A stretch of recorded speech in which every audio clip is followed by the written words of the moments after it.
The playoffs? Yeah. Oh, it's absolutely. We asked Terrence, he said no. Oh, you got to keep in mind, I haven't played ball in a while. Like, hey, I got the itch. I'm still dying. So yeah, I'll be watching everything. When you think about your season as a whole, I know you didn't get to play as much time as you would have liked, as you said, but you still have the itch. But what can you take away positively about what you guys were able to do this season? Me in particular, when I think about this year, like I'm grateful for it. Obviously, I broke my femur. You know what I mean? Like who does that? Like I'm serious. Like I know it's crazy. But like in that, I got moments at home that I would normally never get. This is year 10 for me, and I got moments with my daughters and my wife that like in the middle of the season that I would have never gotten before. As well as building relationships with these guys and normally after the season, like in LA, in New Orleans, and in Portland, like after the seasons, I sprinted home to go home to Cleveland. Like I'm here for a while.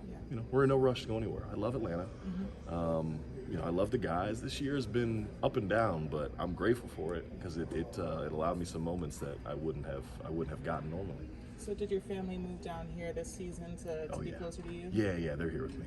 Yeah, they go everywhere with me. Very nice. And then when you kind of look at your off-season plan a little bit, jumping ahead, what does that process look like as you continue to like get through the rehab and try to be ready for next year? Well, fortunately but unfortunately, I was days away from being done with the rehab. But so I'm going to the off season relatively healthy, and I think it just entails a lot of family time, just sitting on the couch and being dad. That's really what I'm looking forward to doing. Basketball is I'll play where I play next year. I'm not worried about that right now, and I'm just excited to go home. Larry, I wanted to ask you, what was it like for you being like one of the sole vets on the team and being that voice in the locker room? What was it like for you to have George come on and be an additional voice for the younger guys? No, it was great. It was great. When there's one voice, when there's one adult in the room, and I wouldn't say adult because CC and Bogey and Hunt and a lot of adults, but you know what I'm saying, vocal adults. It's easy for the younger guys to kind of tune you out and it's just the old guy chatting. But having George there, just added a level of kind of playful banter me and him could have back and forth and kind of teach them lessons through arguing with each other. Just kind of spur on conversation. And when George got here, our plane rides got more lively. Our bus rides got more lively. Our conversations in the locker room just picked up. And of course, me and George go 12, 13 years back to a Nike camp in college. So we've been knowing each other for a while, and he's one I'm thankful I got to play with for sure. That camaraderie, how beneficial do you see that being towards a team like having real success? It's bigger than people realize. It's bigger than people realize. When you get in a foxhole, you want to turn around and know that the guy that you walked in there with is going to be behind you. And nothing builds that chemistry, that camaraderie more than just guys being dudes in a locker room. Guy just chatting on a plane, talking, arguing, but playfully. Like it's everybody. It's sports. It's the connectiveness, the ability to like, I throw a pass away and Trey can look at me and demand better, and I know he wants better for me, not showing me up. He's not doing it, but I know he wants better for me because we've had these conversations. I know he cares for me. And O could miss a lob. Sure, we're gonna keep throwing the next one because like that's my guy. I got him. Little things like that to where it just kind of keeps you together instead of fracturing it at certain key moments. And those are just examples, of course. But I do think it's massive. Obviously these guys are all real young together, and they're gonna have time to learn and grow, and I think they've got a special thing going. There's some really, really, really impressive dudes in that locker room. Larry, we've been talking about, the veteran leadership and so forth that you bring to this team in the years that you've played in this league. In comparison to your other seasons that you've had in this league, maybe with other teams or not, whatever, but maybe not better, maybe not worse, but just different. How was this team different? How was this year, this season different than your ones from previous? I would say there was just so much learning. There was so much learning in this year. I learned Quinn. You know, that's an entire. You know, there are in the NBA there are certain languages spoken. You know, Pop has a language. You know, T. Lou has a coaching tree of different calls and terms and whatnot. And Quinn, I thought I spoke every NBA language before coming here. I don't. Now I do. You know, there's a fourth that I learned this year. It's Quinn. So, you know, learning that language was interesting. I think I learned a lot about Dyson that I didn't learn last year. I learned he is who we thought he was. You know, he is who we thought he was in practice last year. I learned that Trey is better up close than I thought he was. You only play against guys. You never get to be in the gym with these guys, you know, so you never know. I learned he's just better be lucky he's not 6'7". Like, you know, the game's so slow for the guy. It's just incredible. I learned that the work ethic of a 19-year-old over the course of a season can change your outlook on a potential career. You know, like the way people were talking about this kid from the beginning of the year to where now it's like, yeah, that dude's gonna be just fine. Mm-hmm. And to see him work every day, and not that, see him work every day, dude, born in 05. You know how bad that hurts? But to see it every day, like go from, I don't know what he was shooting before, but to see the hot streak he had on at the end of the season when most rookies are getting tired, like I learned that work at a 19-year-old. All right, that's awesome. We learned that O's a starting center. You know, you never got to see it.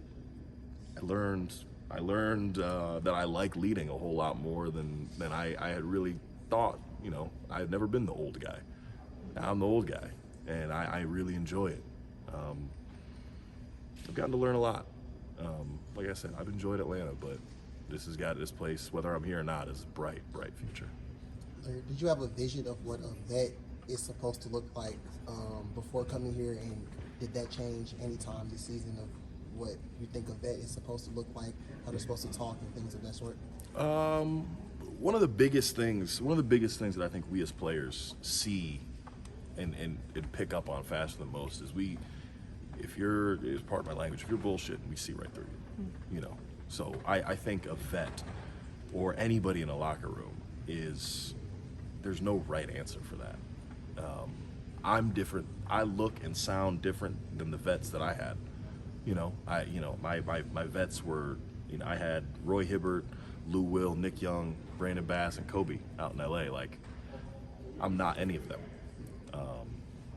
But, you know, I carry their message with me and pass it on to these guys as I picked up some messages of my own that I'm trying to pass to these guys. So I think there's no perfect answer of what a vet looks like, but what I learned is my style. I learned who I am as a vet.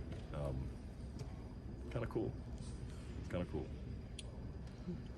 Speaking how you were about Dyson, you were the only one kind of who knew a little bit up close about his game coming into this year. Just like, how proud are you of him that like he made the most of his first real chance playing regularly? Yeah, no, and that's the word, proud. That's the word. You know, that going from last year and seeing him just, he would not shoot. That little spin floater he's got, the floater, would not shoot it. And we'd see it at practice. You know, this guy, like, he's got great touch. He can finish around the rim, like, shoot.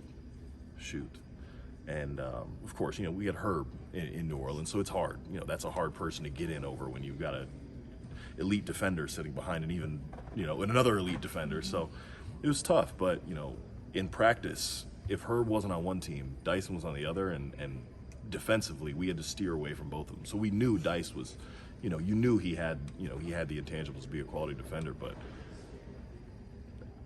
this is incredible. The guy's setting records that we haven't seen before in a long time. But bigger than that, it's everything. You know, he's talking more. He's hanging out with guys outside of basketball. He's making jokes. His personality has completely come around since coming to Atlanta, and I think, you know, Quinn's got a major part in that. But you know, sometimes a different situation is all a guy needs to, you know, to show what he's got. And Dyson, I just could not be more happy for the guy, because like, guys get presented opportunity in this league all the time. O got presented with an opportunity and he took it. You know, certain guys have been presented with opportunities and they just can't. They aren't ready for it, or it passes them up. And Dice seized it to the highest. You know, to me, there's a no-brainer, the most improved. But a guard, if this guard can't win Defensive Player of the Year doing what he did, it's just, we need to redefine the award and call it the big man. You know, call it the big man.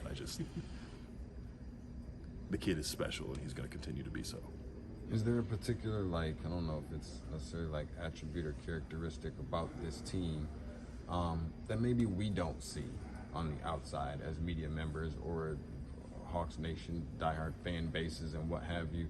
You're in here with these guys every single day, so you're obviously seeing everybody in, I guess, just a different light or what have you. The camaraderie, the chemistry, all that kind of stuff. Is there something that we just don't see? I would say something that, but I don't know if it's not see or maybe taken for granted, is the resiliency.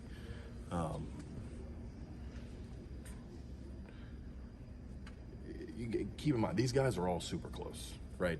They're all, every one of them are from 20, or from, I guess, now 20 to 24. And they're all close. They all got drafted at the same time. They've known each other. And so to watch, to beginning of the year, to watch, hey, we got this, we're pretty exciting. JJ's awesome. Who knew? JJ is awesome. 20, 10 and 5, and then watch him go down. You know, like, that hurts. You know, it hurts these guys. Like, him and O are close. That hurts when you see your friend go down like that. Kobe, same thing. You know, the Bogey's been here for 6 years. He left. Clint had his, ups and downs with his hands this year. You know, I came and went, on the court, off the court. Like, there's been a lot of, Hunt left, who was here for 6 years. We got T-Man and George. There's been a lot of turnover and turmoil for this team. And they've remained steady. Zach's remained getting better. Dyson's gotten better. Trey has been, the rock that we needed him to be. O's gotten better. Like, there's been a lot of turmoil, and they've responded as such. Last night, I don't even feel like we lost that game. They beat us. That they beat us. We forced the Miami Heat to beat us, which is for this young of a team, it's about all you can ask for. And they made some shots that smack them in the ass. Good game. You know what I mean? Like, I'm serious. Like, we made them beat us, and that's sure, there are no moral victories, but you should take that home and be proud of that. This team is resilient. These guys fight. Yeah. Awesome. Thank you, Larry. Thanks, guys.